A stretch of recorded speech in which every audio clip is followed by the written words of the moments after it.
Okay. Okay, so now we're going to go through the 8 different profiles one by one, and each one we're going to go through basically a bit of a summary for the profile. All right, so here we go. 3, 2, 1. The Wealth Dynamics creator. If you're a Wealth Dynamics creator, you're most likely to have gone through your entire life with loads of ideas. In fact, when you're at school, maybe you were kind of caught daydreaming, that you always had like a big vision of where you wanted to go. But while you had this strength, which was coming up with lots of ideas all the time, at the same time, there were some weaknesses that came with that, right? Basically, maybe you're more impatient than other people. You find it difficult to get people to really follow along at the pace that you want to go at. And this is really what a creator is all about. And the great thing is, once you actually understand what the strengths and weaknesses of a creator are, you can get into your flow by making sure you get the right team around you. Creators include people like Richard Branson, who created over 300 companies, and he didn't run any of them because other people run them for him. It includes people like Thomas Edison, who created so many different products, or someone like Elon Musk, who's created a number of multi-billion-dollar businesses, just like Steve Jobs has. You know, a lot of creators, Bill Gates, Sarah Blakely, who set up Spanx, who made over $1 billion just through her creativity. These are all examples of people that got to their success after they started really building a solid team around them. And so you can do the same thing as well. And what's important about this is to know that this is about not just starting by saying, I need to get a team and then lead that team, because you're not necessarily the best leader.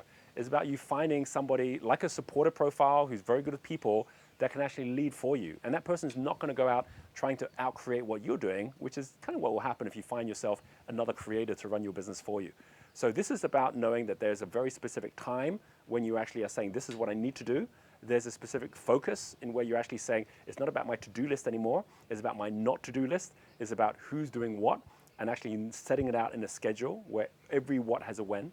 It's about you making sure that you've got someone really strong on the people side that's going to be able to lead your business, and someone who's really strong on the finance and numbers side, like an accumulator profile that's going to be actually drive that business from the back end. So as you start going out there on the front end, you know everything's going to be looked after. So important for creators to know that the most likely thing we're going to do with our business is we're so impatient that once we start watering the little sapling, we pull it out to see how the roots are doing, and we wonder why we keep uprooting our own business, right? It happens all the time. I see it with creators all around the world.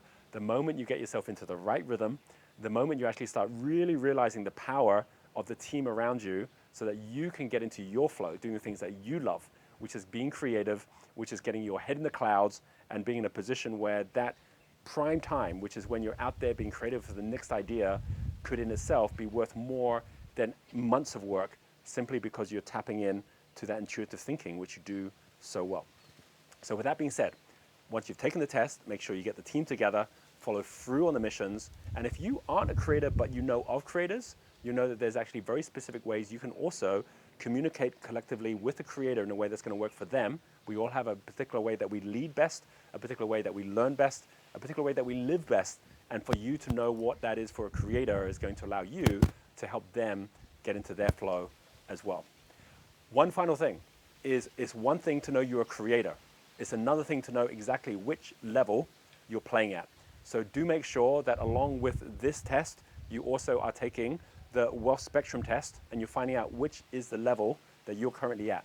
Because if you're at an infrared or red level, which means that you've got personal financial issues, let alone with your business, that's very different from being at yellow level, where you're now in your business, but everything's taking up all your time, or green level, where you've now got a high-performing team, but you haven't yet built the assets that's going to make you the success you know you can be. Whichever level you're at, you're going to find that there's a level after that, and you'll be able to find the links underneath this video, which will allow you to be able to go take that test for free to be able to find out which is your level, and then combine that with your profile to know exactly what are the next steps you should take. Okay, just over 4 minutes. That's good.